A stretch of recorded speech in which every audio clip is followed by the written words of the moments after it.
palavra do Senhor agora, nosso pastor Walter estará nos ministrando a palavra do Senhor.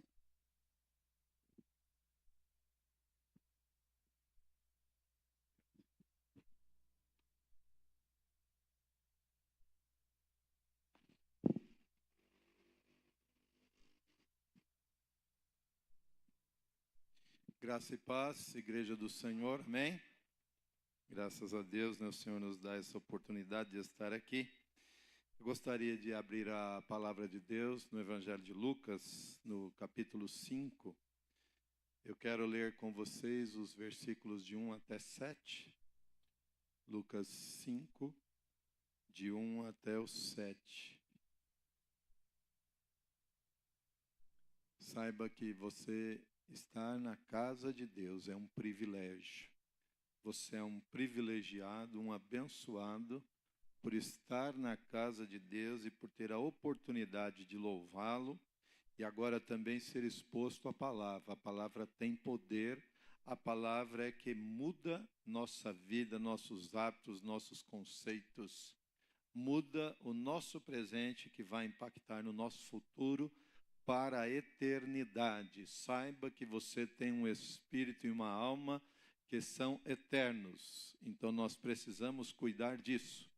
Nós cuidamos bem do nosso corpo hoje. A maioria de nós, salvo uma rara exceção, já se alimentou mais de uma vez. E agora nós vamos cuidar do nosso espírito. Amém? E a palavra de Deus diz assim: aconteceu que, ao apertá-lo a multidão para ouvir a palavra de Deus, estava ele junto ao lago de Genezaré. E viu 2 barcos junto à praia do lago, mas os pescadores, havendo desembarcado, lavavam as redes. Entrando em um dos barcos, que era o de Simão, pediu-lhe que o afastasse um pouco da praia, e assentando-se ensinava do barco as multidões. Quando acabou de falar, disse a Simão: faze-te ao lago, ou vai para as águas mais fundas, e lançai as vossas redes para pescar. Respondeu-lhe Simão: mestre, havendo trabalhado toda a noite, nada apanhamos, mas, sob a tua palavra, lançarei as redes. Isto fazendo, apanharam grande quantidade de peixes e rompiam-se as redes.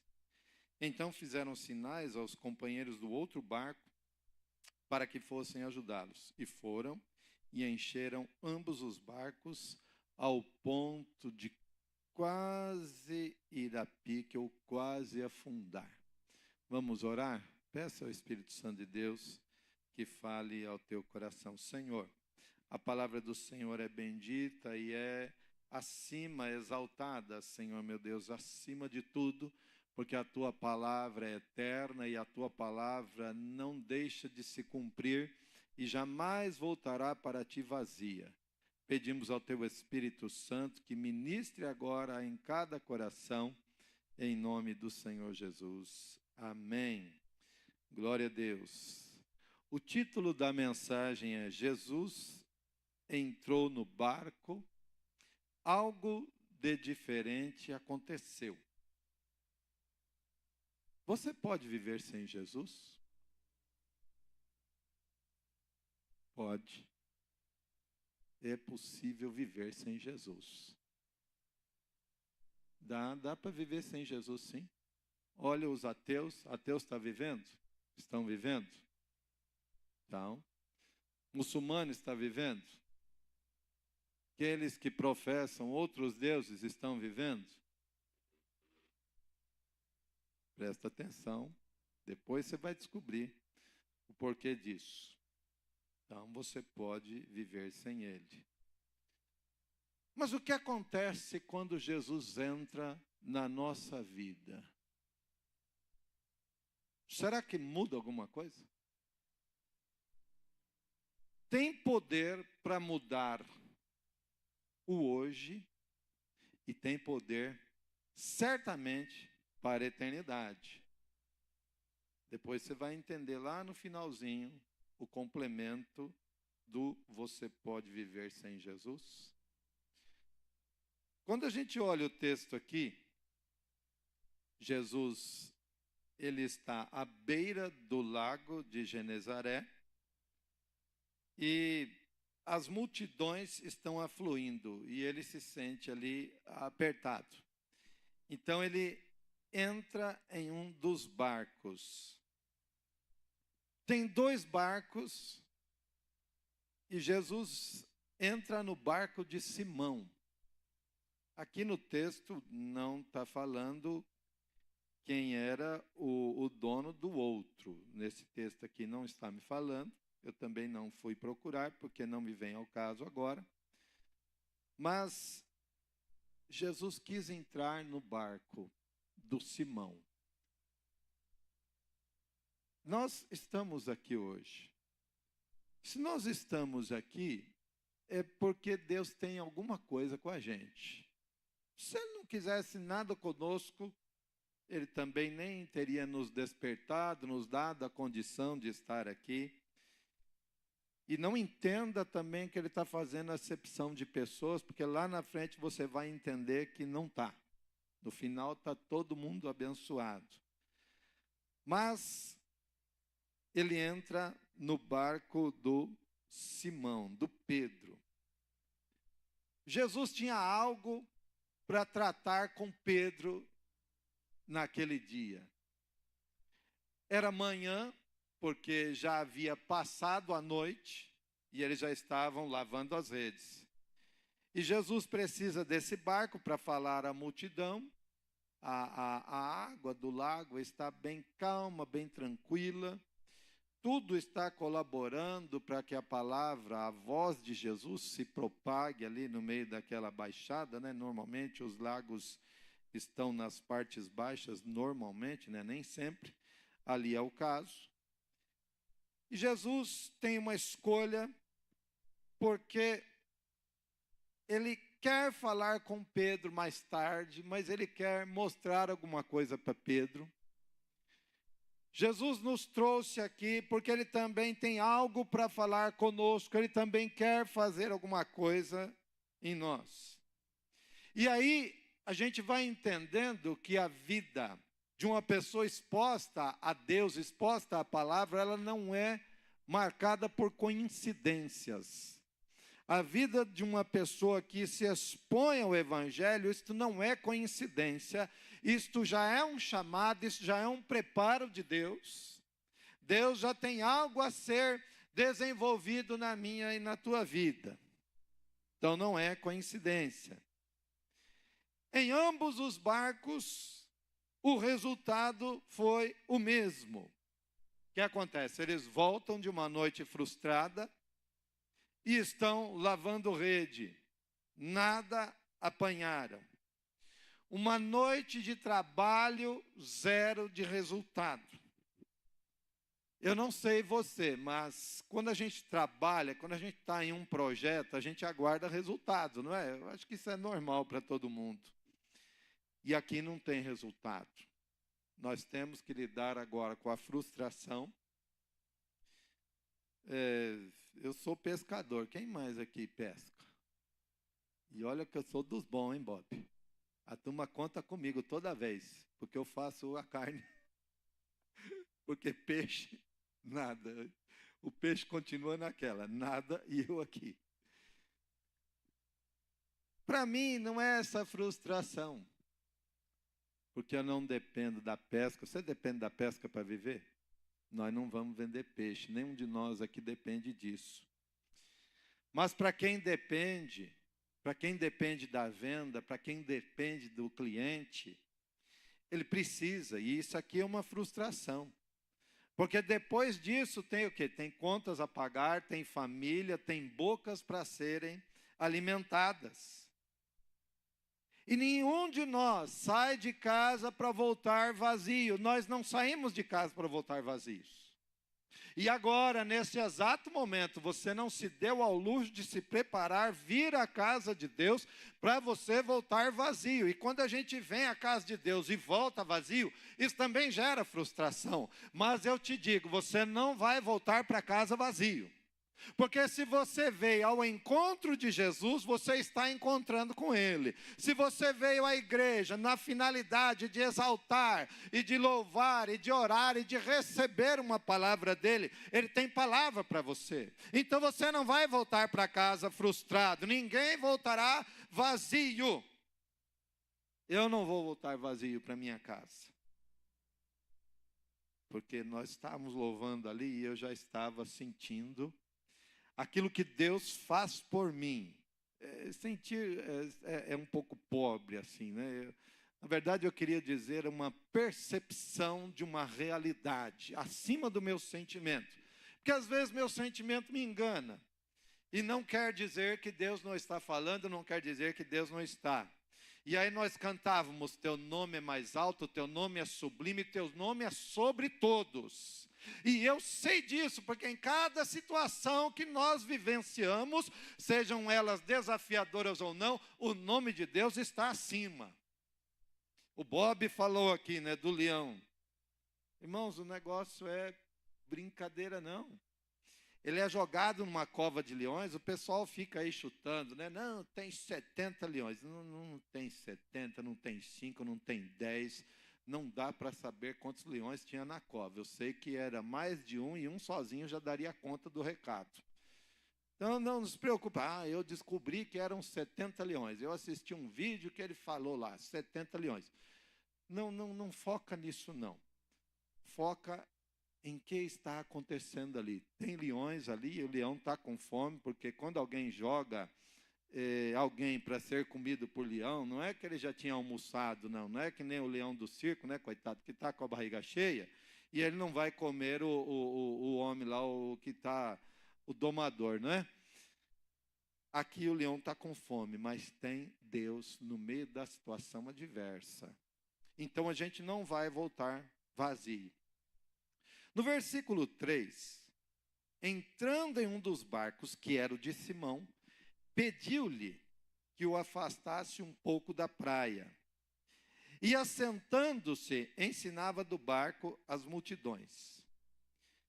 Pedro não está entendendo, Pedro não está vendo absolutamente nada. A gente começa assim, a gente começa sem entender, a gente começa sem ver. Pedro não está nem pensando no que vai acontecer nos momentos seguintes. Só que a vida de Pedro começa a mudança ali. A situação está começando na vida de Pedro quando ele se permite, porque Jesus já entrou no barco e depois ele pede. Jesus não pediu antes, Jesus entrou no barco. Porque isso não assusta, isso não há problema ali. Não há um problema nisso. Jesus entra em um dos barcos, que é o de Simão, e pediu-lhe, Simão, rema um pouquinho aí, afasta um pouquinho da praia aqui, desse lago. Pedro não fazia ideia, ele só obedeceu. Pedro podia ter negado? Pedro estava vivendo até aquele dia sem Jesus? Estava vivendo, aí eu volto, você pode viver sem Jesus. Mas espera lá que depois você vai descobrir que a coisa vai ficar melhor, é como. Pedro podia ter negado que Jesus entrasse no barco. Muitos de nós queremos mudança na vida. Você gostaria que sua vida mudasse? De verdade? Quem gostaria que a vida mudasse? Aí, pastor, eu gostaria que minha vida mudasse. Mas o primeiro passo para a mudança é dar a permissão para que Jesus conduza o barco na direção que Ele quer. Obedeça a ordem. Jesus entrou e Jesus falou com Pedro. Pedro, coloca o barco mais para frente um pouquinho. Dá umas remadas aí para frente. Permita que Jesus entre no barco da sua vida. Quando eu estava meditando nesse texto aqui, anotando aqui esse esboço, eu fiquei pensando, bom, eu estou pregando, a maioria das pessoas que vai ouvir essa pregação já é crente. Como é que nós, os crentes, vamos dar permissão para Jesus conduzir o barco. Aí a pergunta é, será que todos nós que somos crentes estamos permitindo 100% a condução nas mãos dele? Ou será que nossa vontade também tem prevalecido em algumas partes? Aí, eu não sei quantos já remaram aqui, quantos já entrou em barquinho e já remou? Eu já fiz isso. Você tem um remo do lado direito e um remo do lado esquerdo. O que acontece quando um rema para trás e o outro rema para frente? O barco fica girando, é isso aí, Heitor.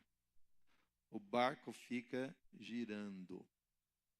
E aí, você tem falado assim, mas eu já convidei Jesus para entrar no meu barco. E aí, Jesus está tentando remar numa direção e nós estamos tentando remar na direção contrária. E aí, a nossa vida fica nesse círculo eterno que não acaba. E aí, a gente fica pensando, mas eu acredito, eu sei que Jesus pode, mas não está acontecendo. Por que não está acontecendo? Porque você ainda é dono de uma direção. Você ainda também está no controle de algum remo ou no controle de algum leme. E aí, enquanto isso acontecer, não vai funcionar. Você tem que deixar que ele tome a direção. Ali no caso, Jesus falou para o Pedro, põe o barquinho para lá. Ele vai dar umas remadas. Jesus está indicando. A verdade é que Jesus tem indicado. Jesus já tem falado com alguns de nós. E você já sabe a direção. Mas o problema é o quanto você está disposto a entregar. Você quer abrir mão da direção? Quem dirige melhor, você ou Jesus? Jesus, é isso aí. Glória a Deus. Quem é novo de carta aí? Novinho de carta. É? Aí, quanto tempo vocês têm de carta de habilitação de motorista? Oi? 1 ano.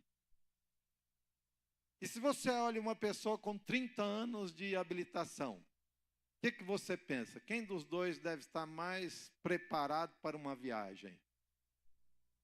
É de se imaginar que aquele de 30.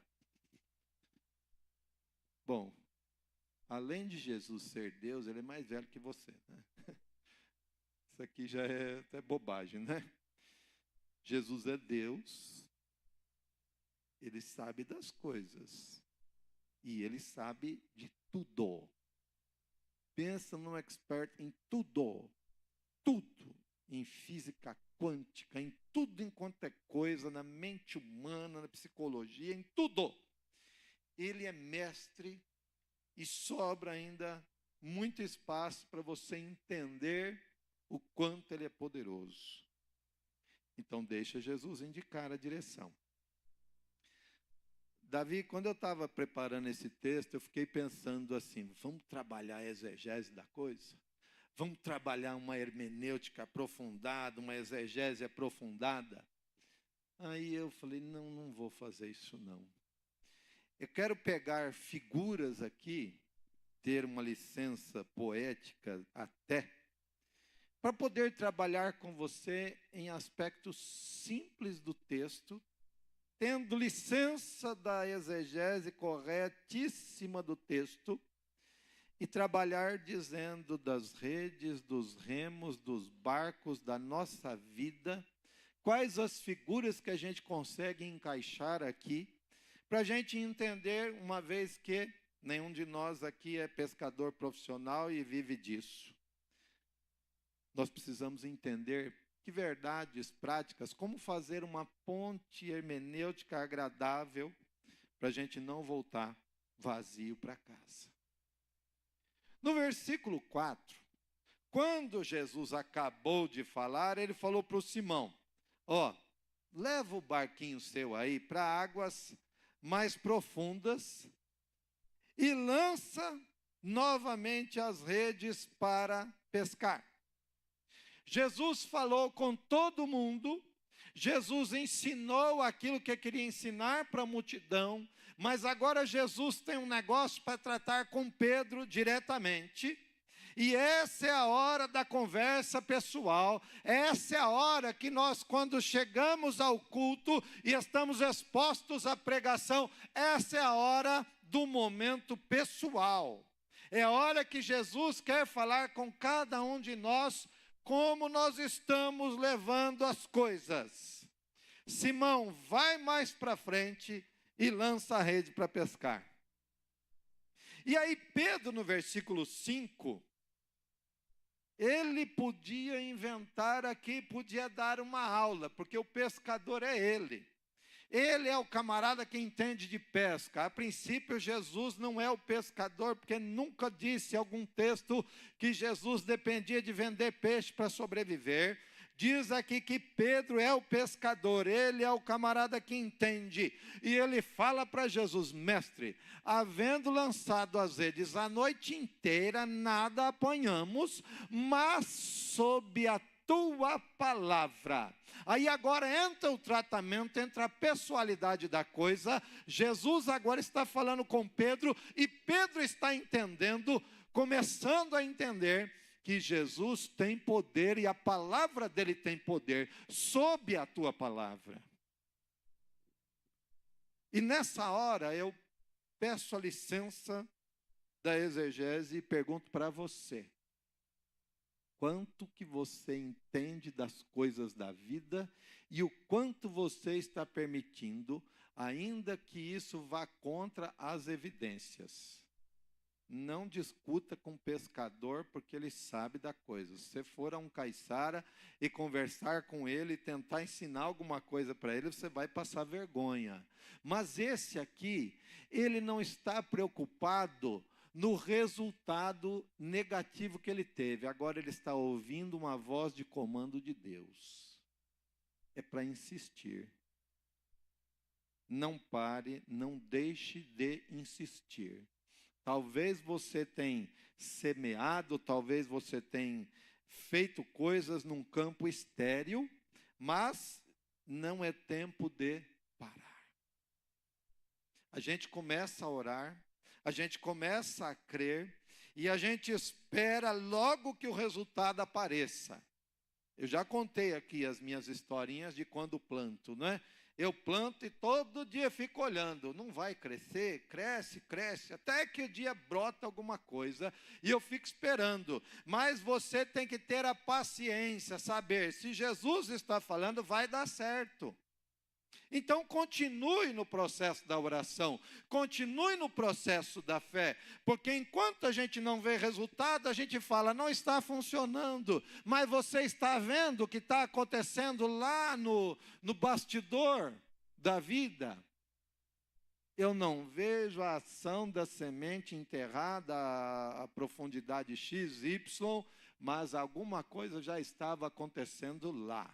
E aí se eu paro, pense no resultado, né? Você colocou a semente lá, parou de regar porque esperou uns dias e não aconteceu nada e você desistiu dela. Não, continue regando, continue orando, continue insistindo, continue, não pare. Porque esta situação, ela vai mudar. Sob a tua palavra eu vou lançar a rede. Ele não tentou dar aula de pesca. E o problema de alguns de nós é quando a gente começa a contra-argumentar com Deus. Não adianta, você pode contra-argumentar comigo, com quem você entender, mas quando você faz isso com Deus, você vai perder em todas. Todos os seus argumentos ele já conhece de cor e salteado. As pessoas faziam isso com Jesus. Viraram um dia para Jesus, tentando pegar Jesus num silogismo, numa filosofia barata. Ô Jesus, eu tenho uma pergunta para fazer para o senhor. Esses sinais que o senhor faz aí, como é que é isso aí? Explica para nós. Ele falou, eu vou fazer uma pergunta para vocês também. O batismo de João é do céu ou da terra? Da terra? Se for da terra, vai dar ruim. Se eles falassem que era do céu, também ia dar ruim. Porque Jesus está acima da filosofia e de qualquer silogismo. E aí os doutores viram-se uns para os outros e respondem assim, Heitor: se a gente disser que o batismo de João é da terra, é de temer os homens, porque todo mundo acha que João é um homem enviado de Deus. Se a gente disser que o batismo dele é do céu, ele vai falar: e por que vocês não acreditam? E aí, na cara lavada, porque não tem contra-argumentação com o Senhor dos Senhores: olha, mestre, nós não sabemos. O que não sabe? Que conversa fiada é essa? A gente sabe sim. A gente tem certeza daquilo que a gente sabe, só a gente tem vergonha, porque Jesus está falando comigo, Jesus está falando, e aí a gente se faz de desentendido. Nós não sabemos, mestre. E aí, qual era o combinado? Bom, se você me responder, eu te respondo. Eu também não vou falar para vocês com que autoridade faça essas coisas. Isso foi, gente, isso foi uma resposta assim tremenda, tremenda. E eu gosto desse negócio, sabe, quando isso acontece, porque nós, às vezes, queremos ensinar. E a professora de linguística na faculdade deu risada, debochou dos crentes. O mundo foi criado pelo poder da palavra. E deu risada dos crentes. Eu levantei a mão lá no fundo da sala. Ô, professora, a senhora tem razão. Nós viemos do macaco, o mundo veio de uma explosão chamada Big Bang, e esse Big Bang veio de uma poeira cósmica. Eu só queria perguntar uma coisa. De onde veio a poeira cósmica? Não sei, Walter. Eu falei: obrigado, era só isso que eu queria saber. Eu vibrei naquela hora. Pensa num menino de 20 e poucos anos que conseguiu vibrar na frente da professora, porque a Bíblia fala que as coisas foram criadas pelo poder da palavra. Ele ordenou e tudo se fez. Aí vem o ser humano e fala: não, porque, gente do céu, pensa que o Big Bang, né? É o boom, grande boom. Uma explosão cria algo. Uma explosão cria o DNA. Uma explosão cria uma impressão digital diferente de todo outro ser humano, cria um DNA diferente de todo outro ser humano. Uma explosão de Big Bang cria peixe, cria boi, cria cavalo, cria galinha, cria homem, cria mulher, cria universo, cria água, cria terra, pássaros. Tem que ter muita fé para acreditar em tudo isso. Tem que ter a mesma fé para acreditar que as coisas vieram do jeito que vieram. Então, nós não estamos trabalhando com ciência, nós estamos trabalhando com fé. Então, contra-argumentar com Jesus é um negócio que não vai dar resultados. O melhor é: Senhor, eu vou acreditar, eu vou receber pela fé. Mas é possível fazer o teste da fé? Tem o experimento da fé? Tem sim, você pode provar, porque a Bíblia diz: provai e vede que o Senhor é bom. Prove, experimente e você vai ver Deus agindo na sua vida. A gente é contra um monte de coisas, por quê? Porque não aconteceu ainda conosco. Eu já vi tanta gente falar na vida: eu não acredito que Deus cura, eu não acredito que Deus liberta, eu não acredito que Deus revela. Até o dia que aconteceu com ele. Aí quando aconteceu com ele: Deus existe, Deus cria, Deus faz. Não adianta tudo isso. Pedro só obedeceu. Primeiro obedeça. Entregue e confie o controle nas mãos de quem criou o lago e os peixes. Se ele está mandando ir mais para frente, meu amigo, ele criou o lago, ele sabe dos peixes. O discípulo vinha voltando com uma conversa estranha no caminho e também falou o seguinte: mestre, eles estão cobrando imposto até da gente. Ele falou: então faz o seguinte, vai lá, volta lá na praia, pega um anzol, pega um peixe. O primeiro peixe que você fisgar, você abre a boca dele, vai ter uma moeda lá na boca dele, você pega essa moedinha do starter e paga o imposto para mim e para você. Que conversa é essa? Bob, você já achou moeda em boca de peixe? Eu também não, rapaz. Nunca achei nada de coisa assim, coisa de valor. Jesus está falando, vai lá. Jesus é dono do negócio. Ele é o dono de tudo, ele conhece, ele sabe onde estão as coisas. Versículo 6. Fazendo isto, apanharam grande quantidade de peixes e rompiam-se-lhes as redes. Naamã era um homem entendido, general. Ninguém chega a esse posto sem ter passado por exames, por provas, por confiança de um rei. Só que ele é leproso. E aí a menina que ele tinha levado cativa, de Israel para a casa dele, para ser escrava na casa dele, uma menina adolescente, fala para ele assim, para a sua senhora, olha, se o meu senhor estivesse lá na frente do profeta que tem lá em Samaria, ele seria curado. Aí ele ouve essa história, ele quer ser curado de lepra, ele vai até lá. Só que ele pensa que ele tem que ir ao rei, mas não era para ir ao rei, era para ir até o profeta. Ele pensa que o profeta vai recebê-lo com um tapete vermelho, com a comitiva de boas-vindas.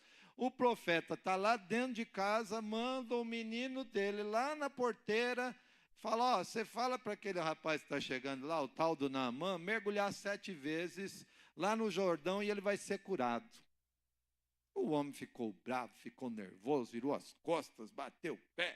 Que absurdo, lá na nossa terra tem rios melhores, Abana, Farfar, e são rios melhores do que esse. Que conversa é essa?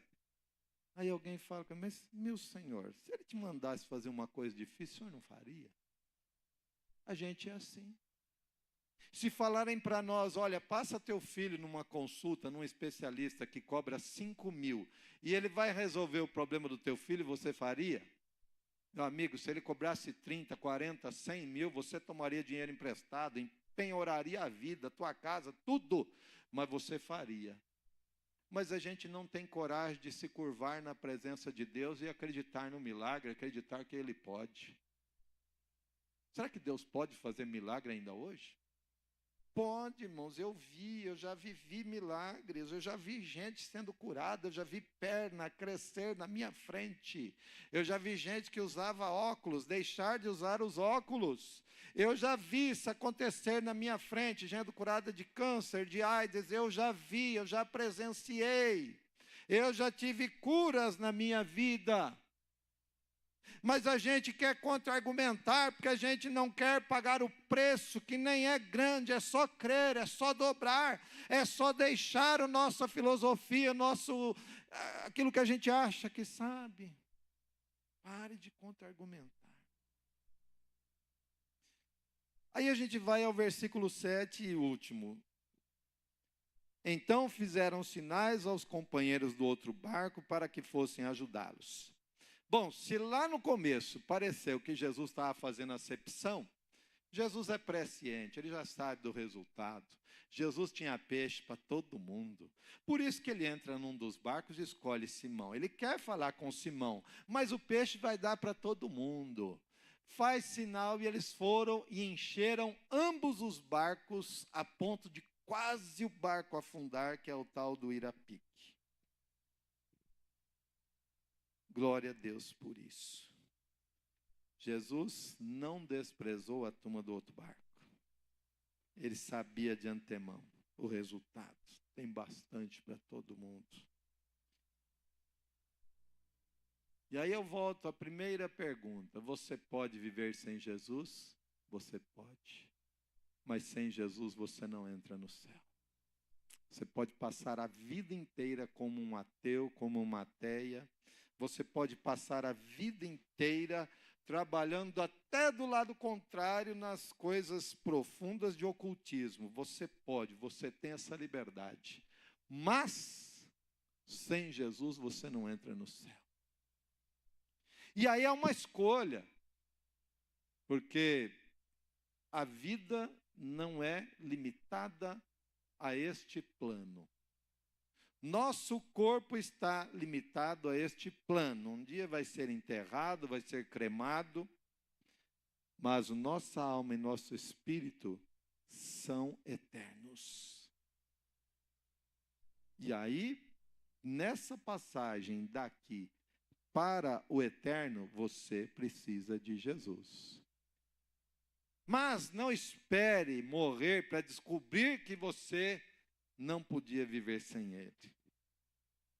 Você pode convidar Jesus para entrar e tomar o controle do teu barco também.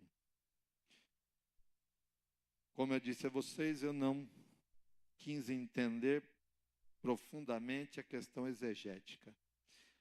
Mas eu queria deixar isso bem claro para você. Deixa Ele tomar conta do teu barco. Porque Ele me disse claramente, algumas pessoas não estão deixando eu tomar conta do barco. Acha bonitinha essa história de Jesus, barco, pescaria, mas no momento da entrega e do delegar, aí a gente fala, não, aí deixa comigo porque eu faço isso.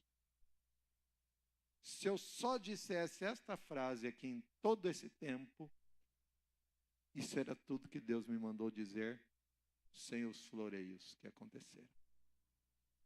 Entrega o controle do teu barco para Jesus. E aí você vai ver resultado na sua vida.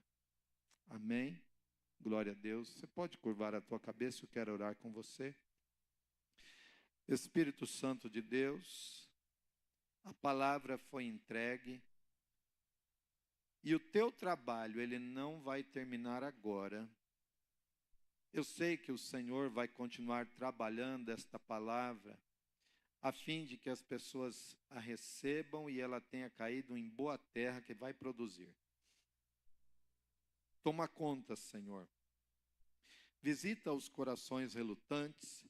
Visita, Senhor, aqueles que têm batalhado, Senhor meu Deus amado, numa filosofia, num argumento, numa ideia, Senhor meu Deus. Eu te peço, trabalha nesses corações. Eu não quero convencer, não consigo convencer, mas o Senhor pode e o Senhor quer.